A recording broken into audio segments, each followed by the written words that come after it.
একটি ছাগল নিয়ে টপ অফ দ্য কান্ট্রি এখন বাংলাদেশ। এছাড়াও রাসেল ভাইপার নিয়ে সবাই আতঙ্কিত। যাই হোক প্রিয় দর্শক, রাসেল ভাইপার নিয়ে একটু পরে বলছি, কিন্তু ছাগল কাণ্ড নিয়ে কি আপনাদেরকে একটু জানাচ্ছি, ভিডিওটা ধৈর্য সহকারে একটু শুনুন। 15 লাখ টাকা ছাগল, 15 লাখ টাকা ছাগল, সাদেক এগ্রো। জাস্ট আপনারা একটু পয়েন্টে নেবেন। এখানে সাদেক এগ্রো মালিককেও ধরা উচিত, যে ছাগলটি ক্রয় করেছে, যে বানা করেছে তাকেও ধরা উচিত, তাকে দুজনকে রিমান্ডে দেওয়া উচিত। এরপর আবার দেখুন, বাবা ছেলেকে চিনছে না, ছেলে বাবাকে চিনতেছে না, পরিচয় দিচ্ছে না, জাস্ট ছাগল কাণ্ড নিয়ে। তো প্রথমে সংক্ষিপ্ত একটু বলি, 15 লাখ টাকার ছাগল, এটা নাকি বিদেশি জাতের। সাদেক এগ্রোর মালিকে দাম হাঁকিয়েছে 15 লাখ টাকা। তারপর এই ছেলেটি, ইপাত নামে ছেলেটি 12 লাখ টাকা দিয়ে ছাগলটি ক্রয় করে, 1 লাখ টাকা ভাড়াও দেয়। তারপর সেই তার সামাজিক যোগাযোগ মাধ্যমে ফেসবুকে সেটি ভিডিওটা আপলোড করার পর নানান মহলে নানান ধরনের কথাবার্তা শোনা যাচ্ছে। অনেক ধরনের কথা বলতেছে, এত টাকা সে পেল কোথায় থেকে, তার পরিচয় কি, তার ব্যাকগ্রাউন্ড কি, তার বাবার নাম কি, মানে সব কিছু সবাই তথ্য নেওয়া শুরু করে দিয়েছে। যখন এটা নিয়ে আলোচনা সমালোচনা শুরু হয়ে গেছে, তখন এই ইপাত আর ছাগলটি নেয়নি কোরবানিতে, আর ছাগলটি জবাই হয়নি, নেয়নি, সে গা ঢাকা দিয়েছে। হয়তো এটা দুর্নীতির টাকা। তা না হলে 15 লাখ টাকা ছাগল 12 লাখ টাকা দিয়ে সে কিভাবে কিনে?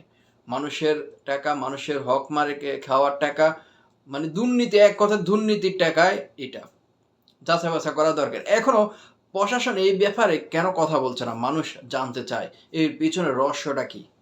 যাই হোক, তারপর এই ইফাতের পরিচয়টা যখন বের হয়ে আসে, এটা উঠে আসে, রাজস্ব এক কর্মকর্তা, নাম হচ্ছে মতিউর রহমান।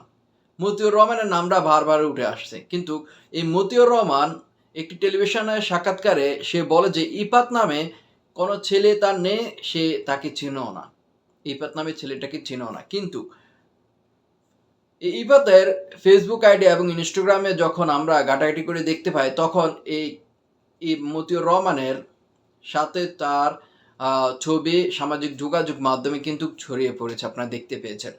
তার ছবি আপলোড করছে, এবার তার বাবাকে মেনশন করে ছবি আপলোড করতেছে। একজন ছেলেকে তার বাবা অন্য একজনের মুখ এডিট করে কি লাগিয়ে বলবে যে এ হচ্ছে আমার বাবা। কি মানুষকে এখনো এত বোকা?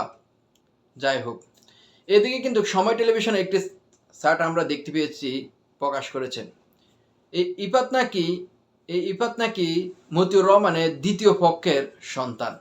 মতিউর রহমান রাজস্ব কর্মকর্তা, 2টি বিয়ে করেছেন। আবার এদিকে একটি বিস্ফোরক আরও একটি মন্তব্য আমরা শুনতে পেয়েছি। ফেনীর সংসদ সদস্য নিজাম হাজারীর সে বক্তব্য দিয়ে সেই সাংবাদিকদেরকে বলেছেন, এই ইফাত নাকি তার মামাতো বোনের সন্তান, এটা নাকি মতিউর রহমানের সন্তান। তাহলে এর চেয়ে আর বেশি প্রমাণ এখন দরকার প্রশাসনে এখন এই ইফাত এবং কি সাদেক এগ্রো, এখন কোরবানিটা সাদেক এগ্রো মালিকের কথা একটু বলি, যে এখন কোরবানিটাকে তারা ট্রেডিশনাল হিসাবে নিয়েছে। কিভাবে? বিদেশে তাদের একটি ছাগল 15 লাখ টাকা, ভাবছেন ব্যাপারটা? এরপর একটি গরু 1 কোটি টাকা, 1 কোটি টাকা একটি গরু। 1 কোটি টাকাতে আপনি তো 10টি গরু কিনতে পারতেন, 15 লাখ টাকা দিয়ে 15টা গরু কিনতে পারতেন। এরা ব্যবসাকে এমনভাবে নিয়ে গেছে, কোরবানিটা এমনভাবে নিয়ে গেছে যে এখন কোরবানি আল্লাহ তাআলাই ভালো জানে, যারা এই ধরনের টাকা দিয়ে কিনে কোরবানি দিচ্ছে তাদের কোরবান হবে কিনা। আল্লাহ সন্তুষ্টের জন্য কোরবান দেয়, কিন্তু সেটা এখন হয়ে গেছে কে কত টাকা বেশি দিয়ে কিনতে পারবে। আর এই সাদেক এগ্রো এই ধরনের মালিকদের কারণে গরিবেরা মানে শেষ হয়ে কীভাবে যাচ্ছে, তারা বাজারে গরু নিচ্ছে কিন্তু গরুগুলাকে বিক্রি করতে পারছে না। এদের কারণে সাদেক এগ্রো, এদের কারণে এদেরকেও বিরুদ্ধে প্রশাসনে একটু পদক্ষেপ নেওয়া উচিত। ভিডিওটা ভালো লাগলে আজকে ভিডিওটা শেয়ার করে দিবেন। এদিকে আবার মতিউর রহমান বলতেছে ইফাত তার ছেলে নয়, কিন্তু ইফাত এর আগেও কিন্তু কোটি কোটি লাখ লাখ টাকার গাড়িতে চলাফেরা, মানে ধুনালের মতো চলাফেরা করেছেন। আবার এদিকে তার এসএসসি একটি আমরা তার এসএসসি সার্টিফিকেটের মধ্যে মার্কশিটও পেয়েছি যে মতিউর রহমান তার বাবা। এবার মতিউর রহমানের ব্যাপারে যদি একটু বলি, যে রাজস্ব কর্মকর্তা সরকারি চাকরি করে তার এত ধন সম্পত্তি আসলো কোথা থেকে? তার একটি মেয়ে নাকি কানাডায় সেখানে বিলাসবহুল গাড়িতে চলাফেরা করে। এত টাকা আসলো কোথা থেকে? হয়তো দুর্নীতি। হ্যাঁ, পরিশেষে সবকিছু মিলিয়ে আসে দুর্নীতি। মানুষের হক মেরে খেয়েছে, মানুষের টাকাগুলা, এগুলো আপনাদের টাকা। কথা বলুন। এখনো যদি আপনি সস্তা না হন, আওয়াজ না দেন, তাহলে এরকম আরো অনেক আছে বাংলাদেশে যে আঙ্গুল ফুলে কলা গাছ হয়ে গেছে। লাখ, লাখ কোটি, কোটি টাকার ধন সম্পদ নিজেদের দুর্নীতি করে খেয়ে মানে বিদেশেও দিয়ে দিচ্ছে, দেশেও চালাচ্ছে। এরা এদের ব্যাপারে এখনো প্রশাসন নীরব, এখনো কথা বলছে না। এই বিষয়ে জট খোলা দরকার। হ্যাঁ, প্রশাসন পদক্ষেপ নেওয়া দরকার। এই ইফাতকেও এনে রিমান্ডে দেওয়া দরকার। আবার ইফাতের একটি কল রেকর্ডও ভাইরাল হয়েছে। সে বলতেছে সাংবাদিকদের সাংবাদিকদের জন্য সে একটি কল রেকর্ড পাঠিয়েছে যে এই সাদেক এগ্রো তাকে নাকি ব্যবসায় পলিসি হিসাবে দাঁড় করিয়েছে। তাকে নাকি এই সাদেক এগ্রো রিকোয়েস্ট করেছে যে এটাকে দাম হাঁকানোর জন্য। সে এর জন্য দাম হাঁকিয়েছে, ফেসবুকে এটা আপলোড করেছে। মানে কার কথা এখন বিশ্বাস করব? কেউ বলছে এই ছাগল সে কিনেছে, আবার কেউ বলছে আমি কিনি না, কেউ বাবার পরিচয় দিচ্ছে না, কেউ ছেলের পরিচয় দিচ্ছে না, সবাই গা ঢাকা দিয়ে দিয়েছে।